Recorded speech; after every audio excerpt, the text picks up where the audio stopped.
Dear learners, do you know that? Starbucks has a 10-minute rule they have to follow. If you really want a drink from Starbucks and noticed they closed 5 minutes ago, then you're in luck. They are allegedly still obligated to serve you. According to Starbucks, there is a rule where they have to open the store 10 minutes before the posted opening time and leave the doors unlocked for 10 minutes after the posted closing time. Interesting, isn't it? Starbucks, headquartered in Seattle, Washington, the company was founded in 1971. It is the world's largest coffeehouse chain. They operate in 34,000+ stores in 84 markets. It is probably the most famous coffee chain in the world. The reason why it is so famous is because it sells the customers a unique experience. For example, people can visit Starbucks and sit peacefully enjoying time with their friends or with their coworkers. They never ask their customers to leave if they have not ordered anything. They want their customers to have comfort in their homes and offices. Starbucks opened its first store in Australia in 2000, but was forced to close 61 of its 87 stores by 2008. Why did the coffee giant fail in a coffee-loving country? In this case study video, let us understand why this happened. There are several reasons why Starbucks failed in Australia. The first and foremost reason is the Australian coffee culture. The coffee brand, Starbucks, failed to research the Australian market. They incorrectly assumed its US business model would transfer to Australia, and didn't take Australia's current coffee culture into account before opening too many stores aggressively. Although Australia is a coffee-drinking nation with a large coffee market, it is different from the US market in significant ways. After the Second World War, Italian and Greek immigrants who traveled to Australia brought with them their love of coffee.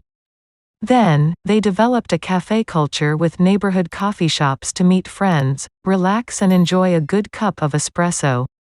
So, Australia has a majority of small and independent local coffee shops. People enjoy the uniqueness of different coffee shops and love to experience the creativity of the place.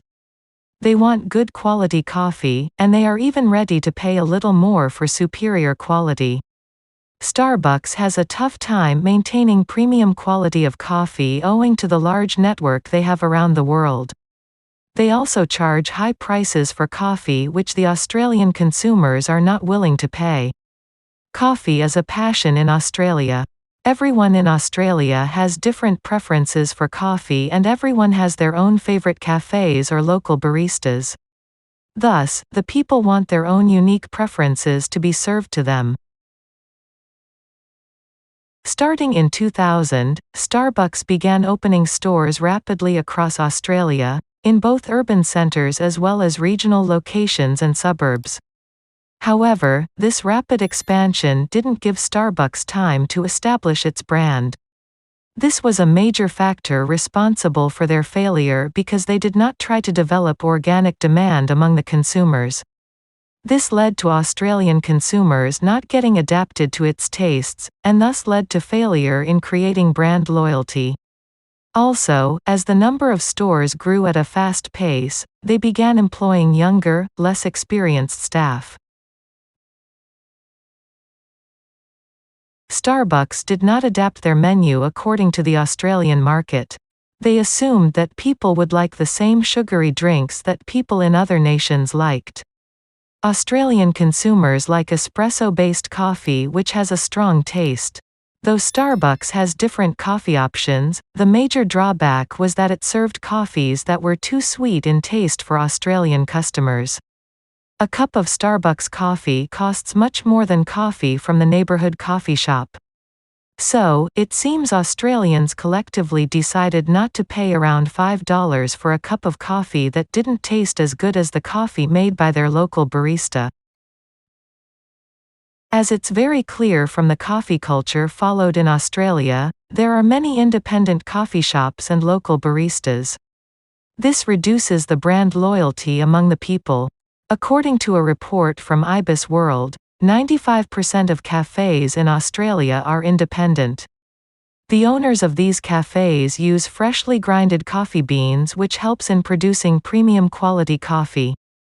The employees in these cafes also undergo the training for making the perfect cup of coffee for their customers.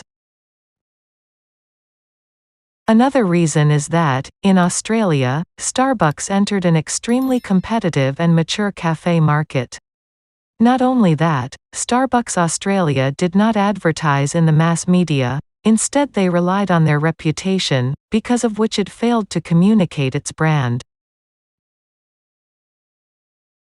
In the year 2008, Starbucks shut down 2/3 of its stores in Australia. If you recall, this was also the time when the world was experiencing the Great Recession. Even though Australia is thousands of miles away from the United States, both countries were affected by this recession. And even though Starbucks had enough financial resources to sustain itself, the purchasing power of the customers was potentially affected, and the last thing they wanted to spend money on was a new brand of coffee. Thank you so much for listening to this video. Do not forget to subscribe this YouTube channel for receiving updates about my upcoming case study videos.